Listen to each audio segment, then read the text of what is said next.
Happy Friday. You've reached the end of a whole nother week, week 10 of our reading plan through the Gospel of John. And today I want to talk about just two details in this initial story in chapter 6 of John's Gospel. It's the story of Jesus feeding the 5,000. And we're told two details that are really, really easy to just gloss over and keep reading, but they're so powerful. They're just two words almost that tell us so much about this story. First, all of this happens, Jesus feeding the 5,000. He gathers this crowd of people intentionally on a mountaintop.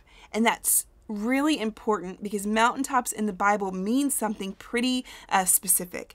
Anytime God's people go onto a mountaintop, they're going to have an encounter with God Himself. Think about Moses and the burning bush. Even the Garden of Eden was said to be set on a mountaintop. Jerusalem itself is on a mountain. The temple is on a mountain. Even later in this story, spoiler alert, Jesus, when He's crucified, we're told that it happens on a mountaintop. All throughout the story, mountaintop experiences are experiences where you have a one-of-a-kind, really intimate, close encounter with God. And so already we're set up for these people to have that with Jesus because Jesus is the one who's with them on the mountaintop. Okay, here's detail number 2. We're specifically told in verse 10 that when Jesus has the people sit down, there was plenty of grass in that place. And that seems like such a throwaway line. Why do we care if there's plenty of grass? Well, for starters, we're in a region that's pretty much known for being kind of a drier part of the Sea of Galilee. It's like you could consider it a wilderness, but yet where Jesus has them sit down, there's plenty of grass. Okay. Plenty of grass is like a hyperlink, as Hannah likes to say, to other Old Testament stories, because there being this place with tons of grass is a sign of the kingdom of God. Here's an example of this. In Psalm 23, which you're reading today, what does it say? The first 2 lines, "The Lord is my shepherd, I shall not want. He makes me to lie down in green pastures." Green places where there are tons of grass. This whole story is about God feeding the people through Jesus feeding the people, giving them more than enough to eat. It's like a shepherd who's leading the sheep to these green pastures where there's plenty to eat. Green pastures became a way of talking about the kingdom of God as this place of abundance. There's going to be more than you could possibly want to eat, to do, to be. This is where true life can be found.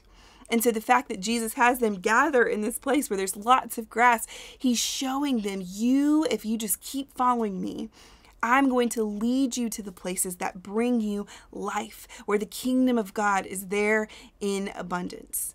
And check this out. Later in John 10, we're going to skip ahead. If you don't like spoilers, you can just turn it off now, but I promise you're going to like this one. In chapter 10, verse 9, this is Jesus talking, and He's using the metaphor again of a shepherd. He says, "I am the door. If anyone enters by me, he will be saved and go in and out to find pastures," green places. Again, if you follow Jesus, you're going to naturally be led to these places where the pastures are green, things are thriving, and there is plenty for you to eat. What is this whole story about? About Jesus providing these people miraculously with food aplenty, more than they could possibly eat. Remember, there are 12 baskets left over. And then this is what John 10 continues saying. "The thief comes only to steal and kill and destroy. I came so that they may have life and have it abundantly. I am the good shepherd, and the good shepherd lays down his life for his sheep." Jesus is painting this picture. He's laying them down in green pastures, pointing ahead to this idea. If you follow Jesus, you're going to find life, and you're going to find it abundantly. But if you don't follow Jesus, then there's one who's waiting to steal, kill, and destroy. It's the idea that we've been tracing really throughout John's gospel. There really are two paths in life. Either you can go down the path that leads to darkness, or you can go down the path that leads to life. And if you want to have life, then it is through following Jesus, through eating the food that he has to give you, that you will truly find your life.